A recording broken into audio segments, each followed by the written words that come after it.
and we can also bring him in here. So it's important to participate, but in any case, if we would let it go, we would then be only the customers of this developed by others. And we also would lose the industries and lose the mastering of these technologies and of these ecosystems. So it's important also to position here our industries. And also to some extent, this is something that comes more and more in recent discussions, also in the geopolitical context, that we reduce our dependencies, that we, if necessary, when we cut off supply, that we also have the plan B and have the capacities to be somehow independent. And then finally, a very important point also in this context today, the societal sustainable development goals. And I will show a bit later how we also have dedicated actions here to look at sustainability, to look at societal acceptance, and also taking into account these concerns that we're discussing today. And the examples here are certainly climate neutrality, climate action, so carbon neutrality, energy efficiency, but also things like accessibility, affordability, inclusiveness, these kind of goals. Okay, for that, these are, of course, certainly important strategic aspects. So we decided to launch a joint undertaking. It's like a small agency where we can have the efficient and strategic setting with the industry and the Commission and the member states also associated to drive this forward in the right way. Next slide, please.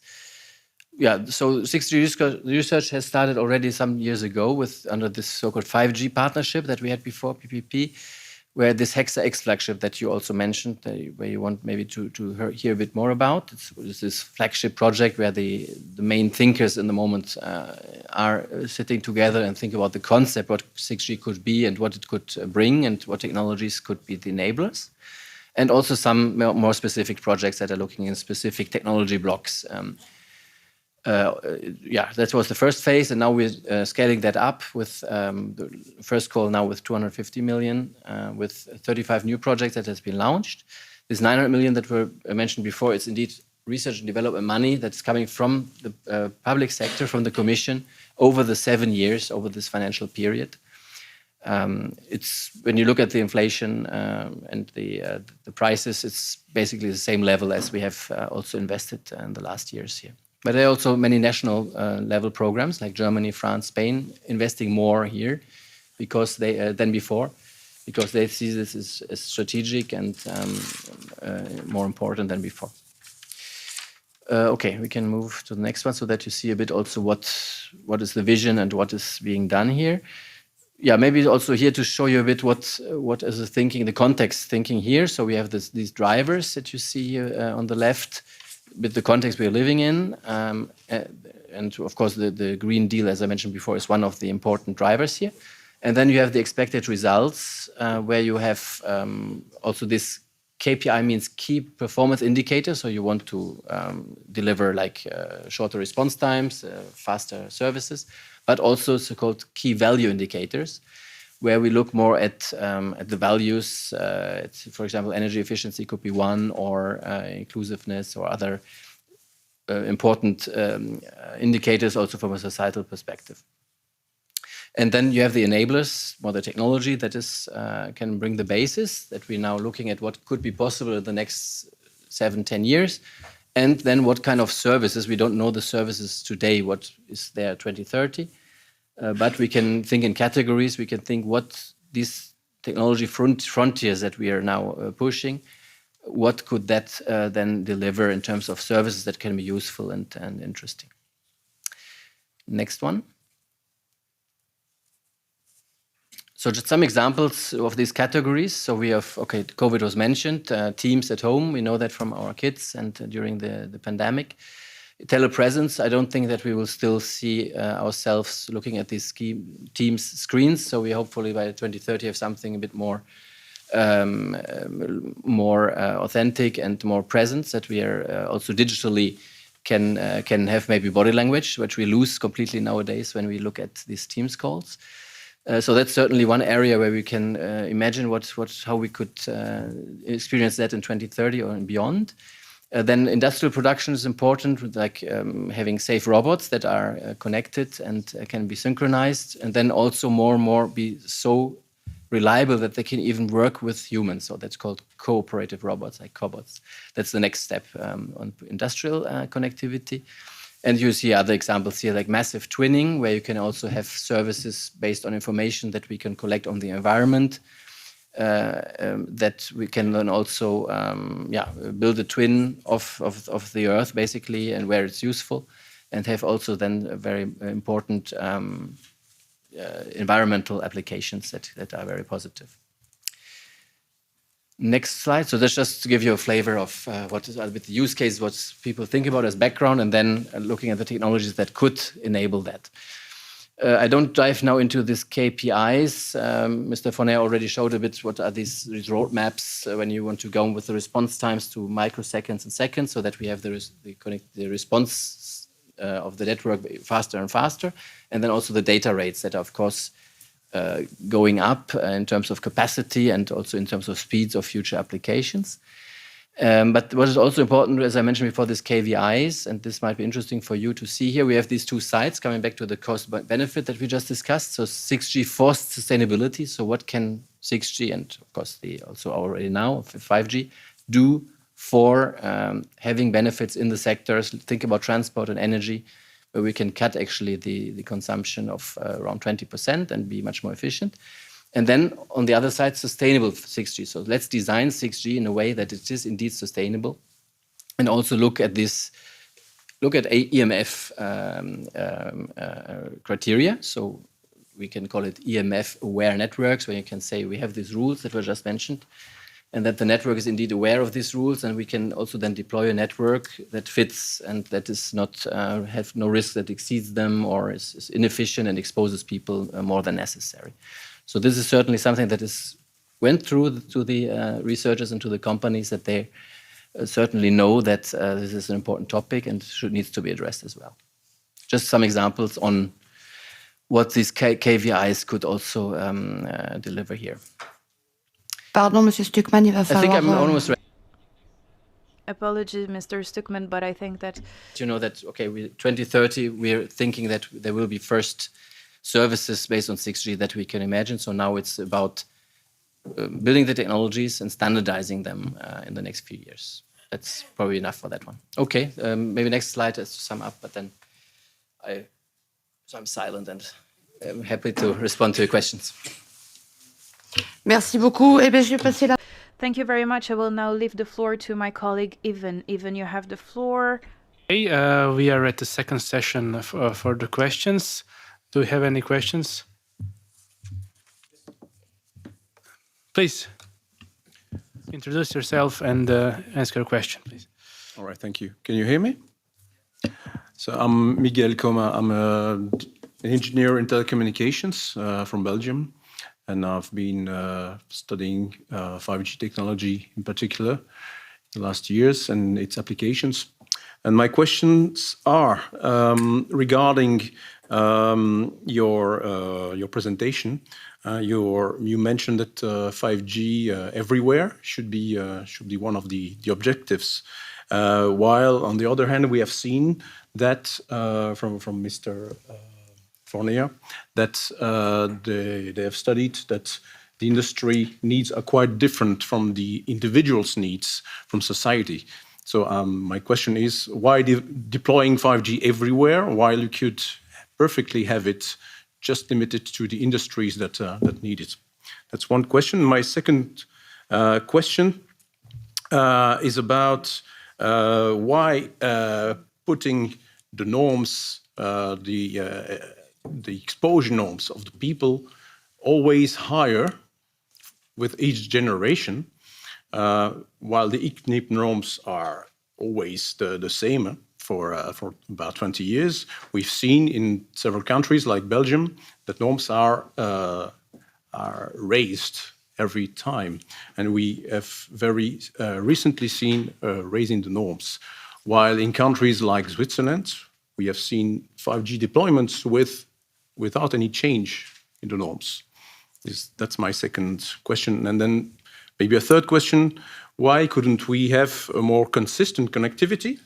Assuming everyone needs connectivity, what could it be more consistent and diverse, using, for example, more wired technology when it's possible, and less wireless technology, and limit so that we can limit the exposure of people and nature.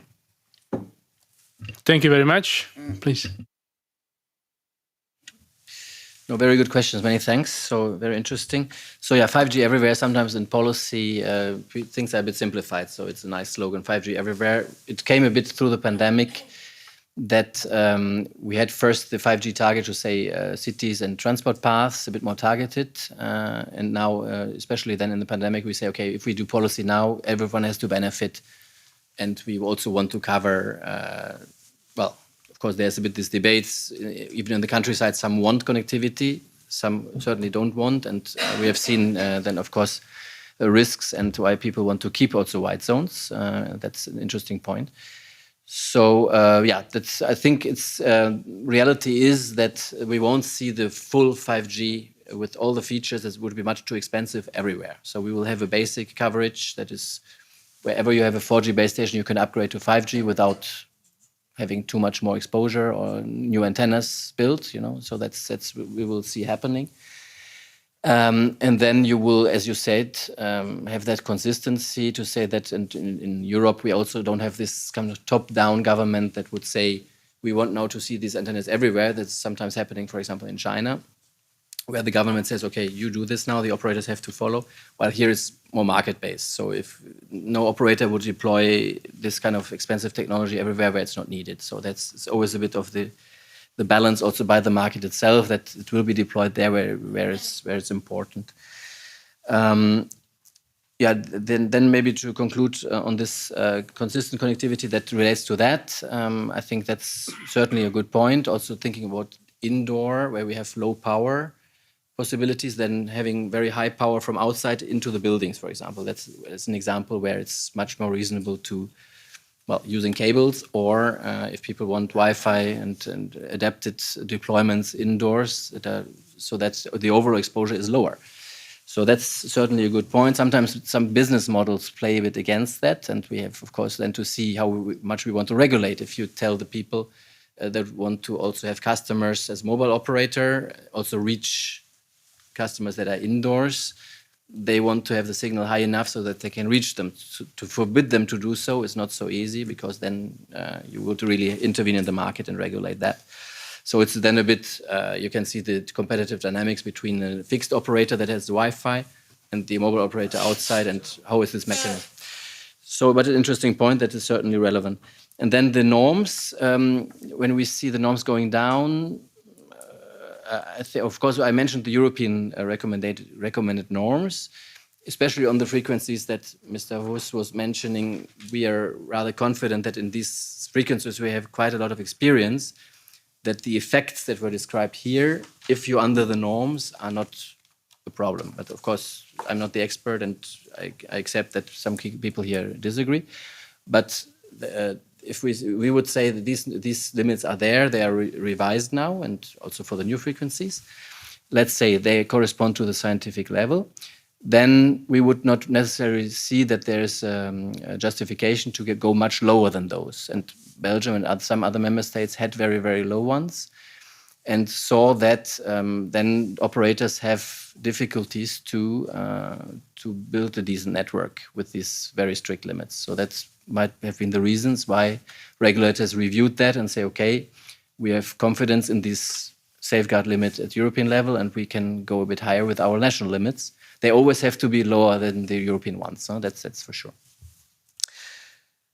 Yeah, so I think that's already addressing some of the points, but maybe there's... Thank you. We have another question, please.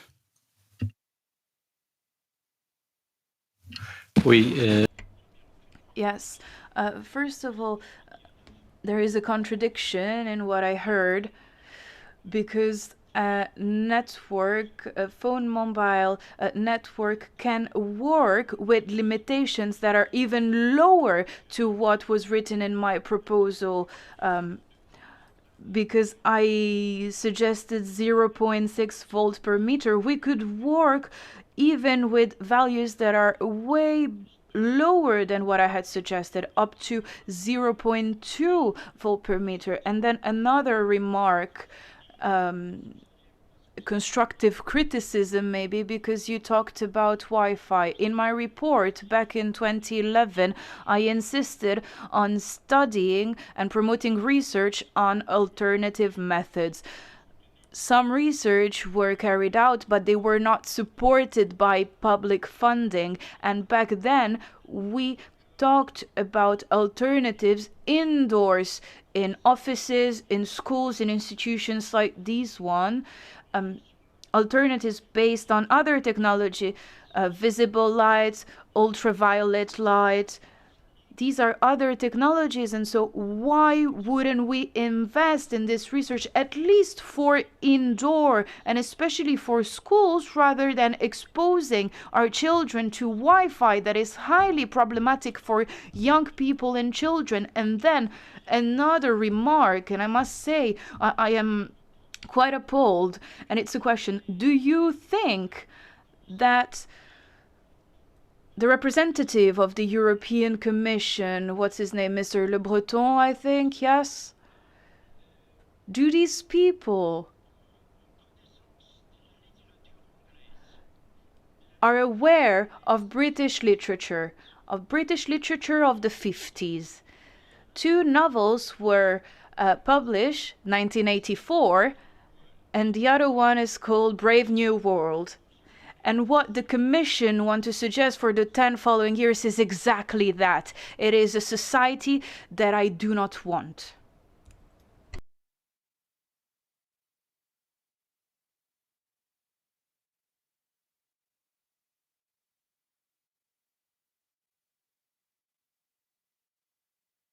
Question. All right. Please read. Hello. Hello, I will read the first question for the European Commission representative. How can you declare legally something that cannot be measured objectively? Power density of electromagnetic field of 5G beams cannot be measured with existing dosimetric tools. These tools can only measure the accumulated field. Pentagon admits that there is no technology for detecting and measure beams and asks for innovative solution. Please respond, because you said that you will put 5G routers or antennas indoor. They operate beams.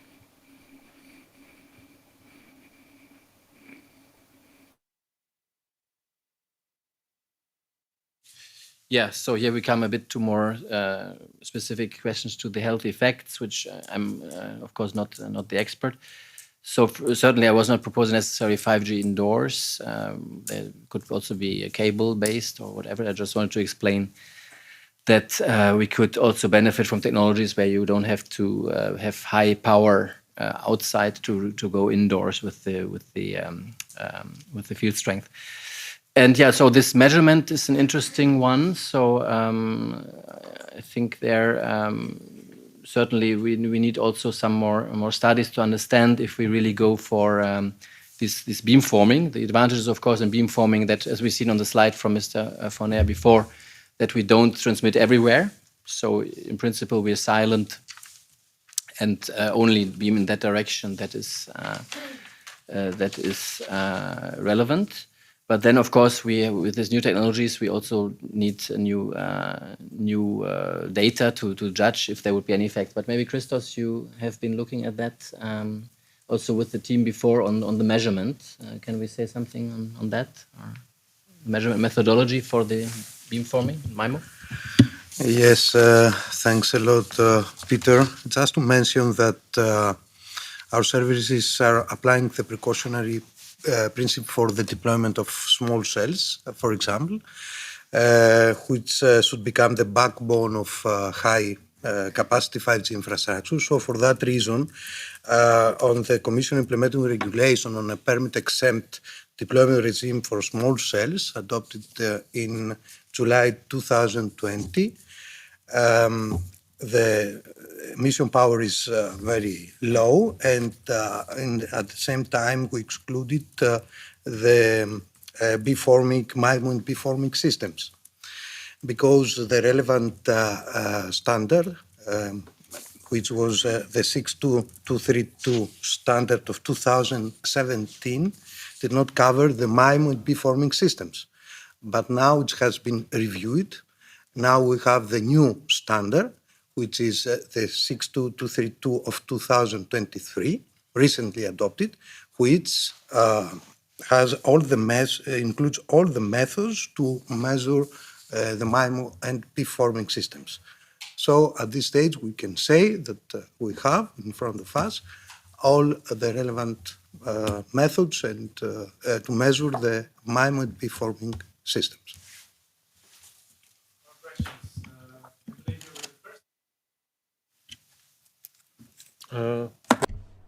First.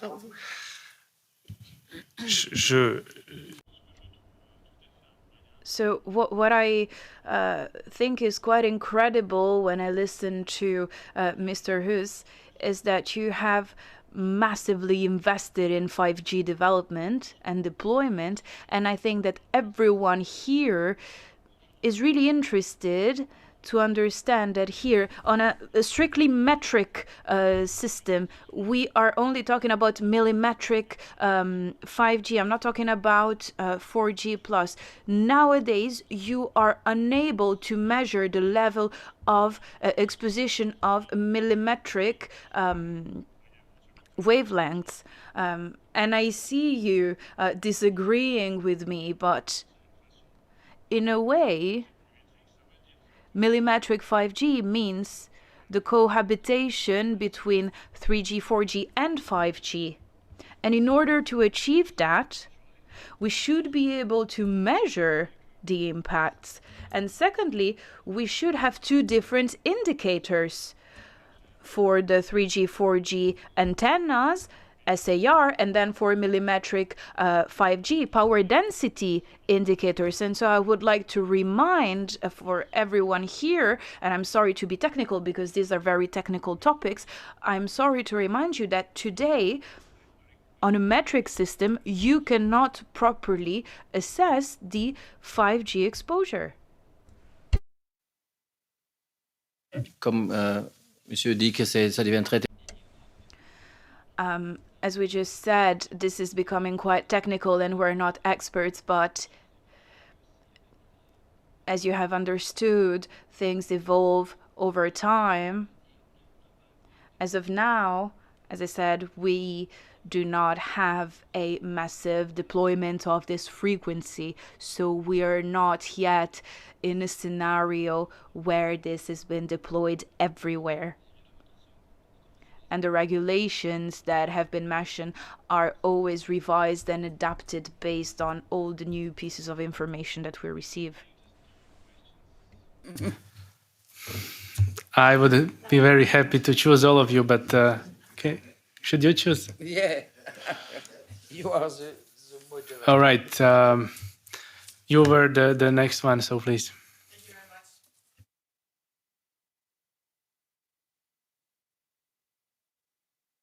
Sorry, can you hear me now? Yeah. I'm just thinking, I'm a little amazed about what you presented. I think, have you understood what we have told you? All these people telling you that they get sick? The science that we have explained to you? I have two questions. How can the EU continue the rollout on 5G, and now you're talking about 6G, when the EU have missed the environmental and health assessment? That's the one question. Would like you to answer me. It's very important. Number two, how much EU funding have you put into the health and environmental assessment? You have talked about how you will fund the 6G, but I didn't hear about the funding for the assessment on health and environment. Thank you.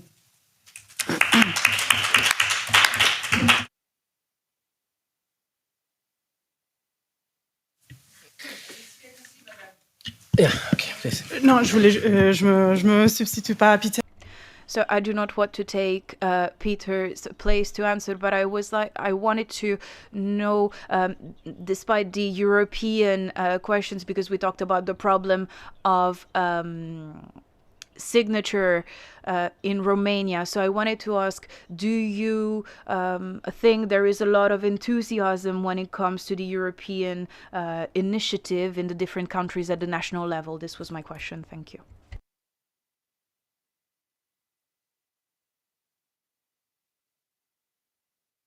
Okay, question for whom? Okay, then let's go forward.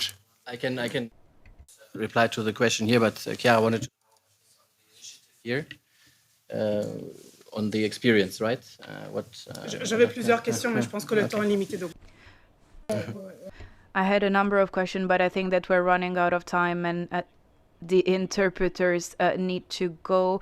But I will answer because it is a very important question. So what I presented here was the research program. We are not yet in the scenario of a deployment strategy when it comes to the different frequency, when it comes to the impact analysis. Now we are in a research phase, in a communication phase. And the health and safety aspects are allocated in a specific program, IMF research. I don't know if that will be enough. Well, I'm open to discussion on that. And I tried to present to you that these questions and these concerns are part of our conversation. They're part of our project, and this is what I was trying to say, that these concerns are taken into consideration in our research project.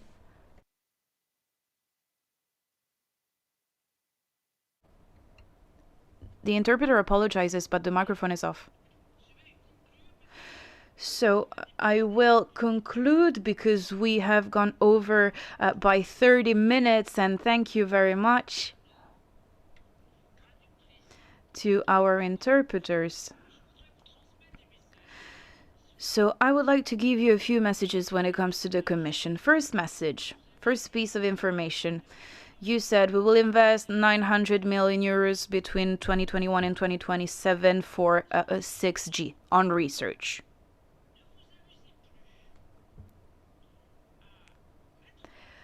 Please promise that you will never again launch a technology without an impact assessment, because in the European legislation it is written that we invest money in research industry, whatever the sector might be, based on an impact research. If we hadn't financed the impact research with STOA, we would have had none. So never do that again. Second message, you're taking away ICNIRP. We do not want to hear about ICNIRP anymore. This is scandalous. These people are full of conflict of interest. They talk about scientific independence, but they only talk about the thermic aspects, only the human consequences without taking into consideration environment or animals. Please, I do not want to hear that anymore. And I said that to the Commission, do whatever you want, take them away with your waves. I don't know how you can send them away. Send them some waves, but send them away. Respecting legislation, let us be constructive. You were asked, and Mark Arazi asked you the same question, are you ready to collaborate so that firstly we can guarantee that member states have control organization, that monitoring is being applied on every connected object and tool, and it would be worthwhile that the Commission would inform users and consumers. So we will draft a project, and we would like this project to start with the Commission so that the Commission can signal to every member state to monitor every single tool, device and operator. Therefore, we can restore public trust. Fourth point, diversification of connectivity. When I saw on the slide 5G, 6G, we're always talking about waves. We were together, Mr. Stuckmann, I remind you, we were together with the Commissioner for Digitalization, Maria Gabriel. And we welcomed a researcher working on IFI, if you remember correctly. Why is it that indoors we are not developing a technology, whether it is through fiber, whether Wi-Fi, but not Wi-Fi? Because Wi-Fi operates at frequency levels that have consequences on individuals much more than other frequencies maybe. Without getting strongly into research, but Wi-Fi is harmful. So let's diversify and let's stop bombarding all these people who are suffering with wavelengths, because we are in a society highly polluted by electromagnetic field. And then lastly, you can see clearly that when we introduce a new technology, we need to ask ourselves the following question. Couldn't we introduce and launch a citizen debate to know if citizens agree or disagree with this type of progress? Is it a progress that brings about an added value to our well-being, or is it not? And with all due respect, and thank you so much for being with us, because I think it is very important to share different visions of the world. So thank you for coming. But with all due respect, the Commission need to keep into consideration citizens. I feel like you are in a tunnel and your vision is blinded with the industrial sector, and that you have completely forgotten people. But do you think that people want to go faster and looser? They want to have their hyper-connected glasses, smart fridges. At a point or another, yes, we are in the green transition. We are on the new Green Deal. And maybe it is a society model that is different from the society model that we've had so far. And in order to achieve that, you need to gather together citizens. And as Jean-Yves were saying, I'm worried that at some point, the Commission will be so focused on business and finance that you forget why us, members of the European Parliament, strike to defend Europe. You need to change that. You need to have citizens' initiative that can bring back some sense into our future. The future that you envision is different. It's like a bubble. And I'm very concerned. I'm trying to be very honest. We needn't make any mistakes. We have to reintroduce our citizens' voice in the debate.